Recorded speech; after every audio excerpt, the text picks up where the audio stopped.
Hello friends, today we are going to discuss about the femoral artery. तो femoral artery जो topic है front of thigh chapter का lower limb anatomy का topic है। तो सबसे पहले हम लोग इसके इंट्रोडक्शन को देखें तो जो फीमोरल आर्टरी है ये मेन आर्टरी है जो कि लोअर लिम्ब को सप्लाई करती है और ये एक्सटर्नल इलियक आर्टरी से निकली हुई है।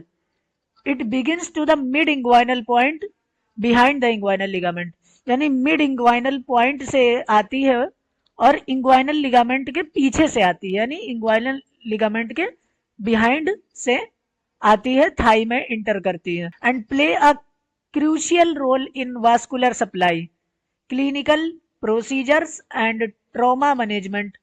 Understanding the anatomy is essential for the effective diagnosis and treatment. तो जो फीमोरल आर्टरी है ये मेन आर्टरी है जो कि लोअर लिम्ब को सप्लाई करती है और ये एक्सटर्नल इलियक आर्टरी के कंट्रीब्यूशन से ओरिजिनेट होती है और मिड इंग्वाइनल पॉइंट पर, जो कि जस्ट बिहाइंड है इंग्वाइनल लिगामेंट के, मिड इंग्वाइनल पॉइंट यानी एंटीरियर सुपीरियर इलियक स्पाइन से और प्यूबिक सिम्फाइसिस के बीच का जो एकदम मिडल पॉइंट होता है उसे मिड इंग्वाइनल पॉइंट कहते हैं।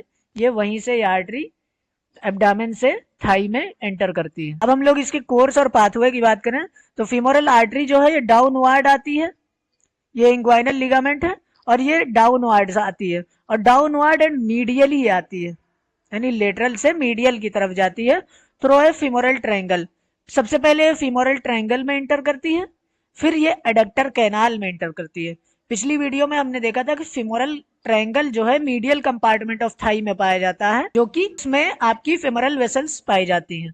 फिर फीमोरल ट्रायंगल के बाद ये एडक्टर कैनाल जो कि फीमोरल ट्रायंगल के नीचे ही होती है, फिर ये एडक्टर कैनाल में एंटर करती है। फिर जो मिडल थर्ड और मिडल टू थर्ड और lower one third, upper two third और लोअर वन थर्ड का जो जंक्शन होता है थाई का, यहां से ये एक ओपनिंग में एंटर करती है जिसे हम लोग एडक्टर हियाटस की ओपनिंग कहते हैं और ये एडक्टर मैग्नस मसल्स में ये ओपनिंग होती है और जब ये इस ओपनिंग को क्रॉस करती है तो ये यहाँ पॉप्लिटियल आर्टरी बन जाती है, यानी इंग्वाइनल लिगामेंट से लेकर एडक्टर मैग्नस की ओपनिंग तक ये फीमोरल आर्टरी होती है, इससे नीचे पॉप्लिटियल आर्टरी होती है और इंग्वाइनल लिगामेंट के ऊपर ये एक्सटर्नल इलियक आर्टरी से एक्सटर्नल इलियक आर्टरी होती है। फिर अगर इसके एनाटॉमिकल रिलेशन की बात करें तो जो फीमोरल आर्टरी है वो फीमोरल शीथ में सिचुएटेड है और उसके पास कुछ इंपॉर्टेंट स्ट्रक्चर हैं। एंटीरियर में उसके जो है स्किन है, सुपरफिशियल फेशिया, डीप फेशिया और anterior wall of femoral sheath.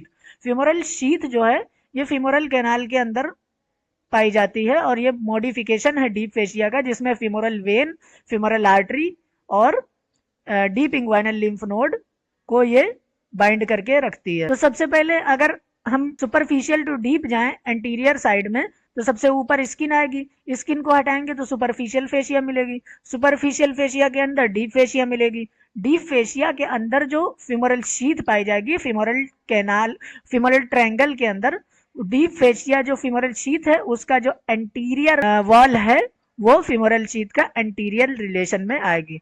अब पोस्टीरियर रिलेशन की अगर बात करें तो जो फीमोरल ट्रायंगल की फ्लोर बनाती हैं जो मसल, यानी स्वास मेजर, पेक्टिनियस, एडक्टर लॉन्गस और पोस्टीरियर वॉल फीमोरल शीथ की, यानी फीमोरल शीथ की पोस्टीरियर वॉल और जो कि फीमोरल ट्रायंगल की जो मसल्स फ्लोर बनाती हैं वो सारी मसल्स। अगर मीडियली में देखें तो मीडियल में इसके फीमोरल वेन पाई जाती है और अगर इसके लेटरली में देखें तो लेटरल में इसके जो है फीमोरल नर्व पाई जाती है जो कि फीमोरल शीथ से बाहर होती है और अपर और लोअर पार्ट इसका पाया जाता है। अब इसकी ब्रांच और सप्लाई की बात करें तो इसके जो फीमोरल ट्रायंगल में 3 सुपरफिशियल ब्रांच देती है।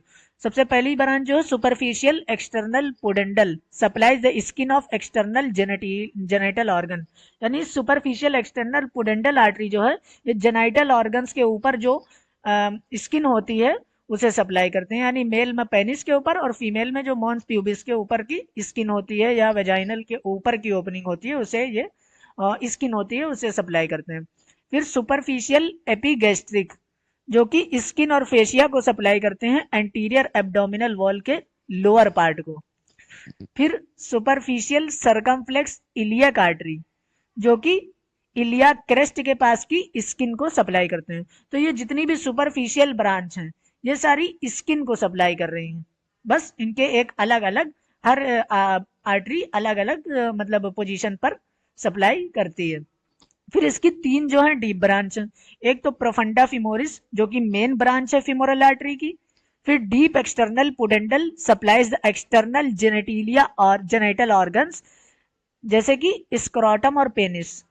तो जो deep external pudendal, pudendal word जो है जेनाइटल ऑर्गन से रिलेटेड है, ये सुपरफिशियल एक्सटर्नल पुडेंडल था।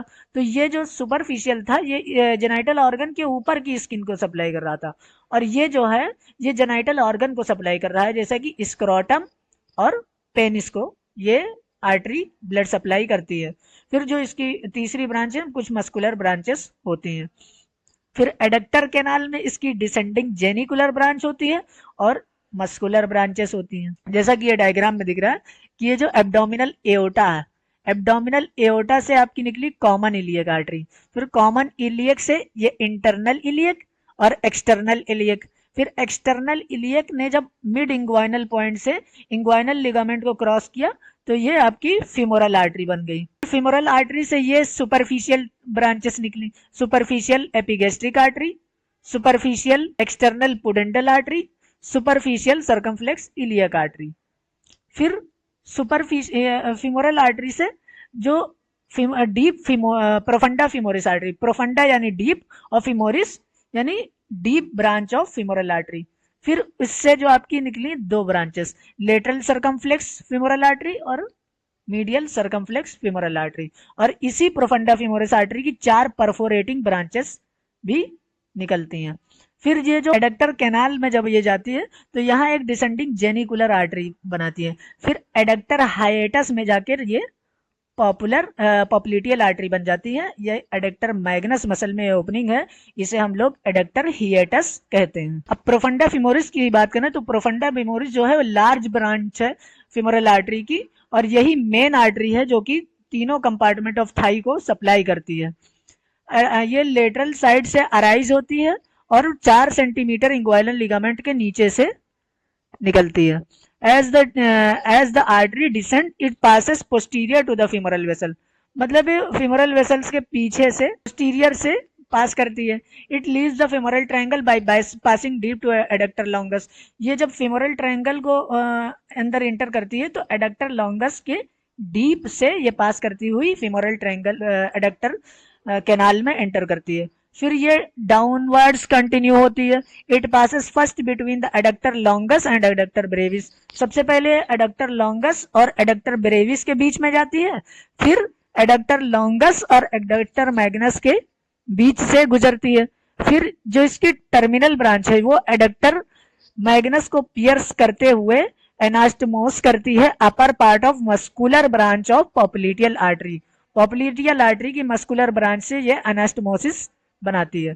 अब जो डीप प्रोफंडा फिमोरिस आर्टरी है यानी डीप ब्रांच जो है फिमोरल आर्टरी की, उसकी भी 4 ब्रांचेस होती हैं। एक तो medial circumflex femoral artery, lateral circumflex femoral artery, 4 perforating artery होती है और मस्कुलर ब्रांच होती है, जैसा कि हमने अभी डायग्राम में दिखाया था। अब जो मीडियल सर्कमफ्लेक्स फिमोरल आर्टरी है ये फिमोरल ट्रायंगल को लीव करती है जो कि पोस्टीरियरली पेक्टिनियस और स्वास मेजर मसल्स के बीच से गुजरते हुए it gives an acetabular branch, ये एक एसिटाबुलर ब्रांच देती है जो कि एक असेंडिंग ब्रांच है और एक ट्रांसवर्स ब्रांच है, यानी एक ये ऐसे असेंडिंग ब्रांच देती है जो कि नीचे से ऊपर की तरफ जाती है और एक ट्रांसवर्स है जो कि ऐसे ट्रांसवर्स प्लेन में होती है। फिर लेटरल सर्कमफ्लेक्स फिमोरल आर्टरी, ये भी लेटरली रन करती है और एंटीरियर और posterior division of femoral nerve के बीच से गुजरती है, और जो सार्टोरियस मसल है उसके पीछे से आके रेक्टस फिमोरिस के और असेंडिंग ट्रांसवर्स और डिसेंडिंग ट्रांसवर्स ब्रांच में ये डिवाइड हो जाती है, यानी लेटरल सर्कमफ्लेक्स भी असेंडिंग ट्रांसवर्स और डिसेंडिंग ट्रांसवर्स में डिवाइड हो जाती है, इसकी भी 2 ब्रांचेस निकलते हैं।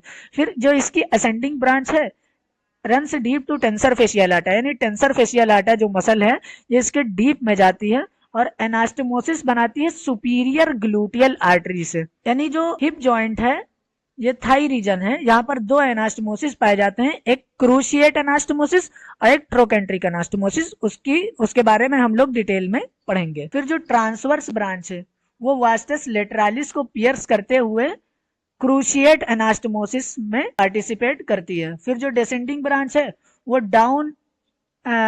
रन्स डाउनवर्ड जाती है anterior border of vastus medialis के अलोंग, फिर accompanied by the nerve to the muscle. फिर deep external pudendal artery passes deep to the spermatic cord, यानी जो स्पर्मेटिड कॉर्ड होती है मेल्स में और जो फीमेल्स में राउंड लिगामेंट होता है यूट्रस का, उसके डीप से जाती है और सप्लाई करती है स्क्रोटम में। मेल्स में स्क्रोटम को सप्लाई करती है और फीमेल्स में लेबियम मेजस को सप्लाई करती है। अब क्लिनिकल एनाटॉमी अगर देखें फीमोरल आर्टरी की, तो femoral pulsation of the femoral artery can be felt on the mid inguinal point, यानी ये जो मिड इंग्वाइनल पॉइंट है, यानी एंटीरियर सुपीरियर इलियक स्पाइन से लेकर प्यूबिक सिम्फाइसिस के बीच में जो ये मिड पॉइंट होता है, इसे मिड इंग्वाइनल पॉइंट कहते हैं।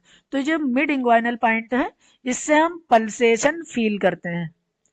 फिर against the head of femur and the tendon of the psoas major, psoas major के टेंडन पर इसे हम फील करते हैं। The bilateral absence of feebleness of the femoral pulse may result from the coarctation or narrowing of the aorta or thrombosis clotting of blood within aorta।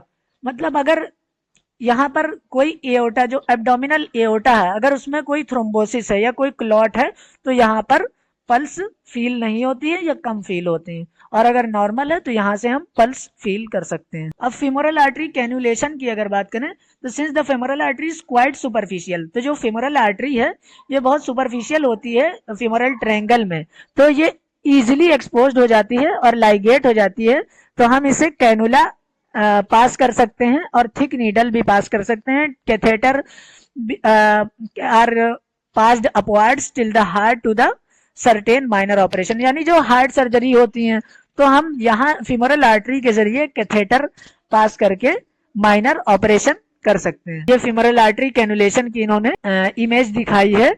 यहाँ से arterial blood sample भी हम collect कर सकते हैं और आर्टेरियल ब्लड गैस का भी एनालिसिस कर सकते हैं। फिर अगर फीमोरल आर्टरी कंप्रेस हो जाए तो the femoral artery can be compressed on the mid inguinal point against the head of femur और against the superior ramus of pubis, control bleeding of the distal part of the limb of the thigh और leg, यानी अगर leg में कोई injury हो जाए, trauma हो जाए जिससे खून बहुत ज्यादा बहने लगे, तो हम लोग क्या करते हैं कि जो मिड इंग्वाइनल पॉइंट है उसे हेड ऑफ फीमर या pubic superior ramus of pubis पर कंप्रेस करते हैं और ब्लीडिंग को कंट्रोल करते हैं ताकि जो डिस्टल पार्ट ऑफ लिंग से खून ज्यादा बह रहा है वो रुक जाए और ब्लीडिंग कम हो जाए।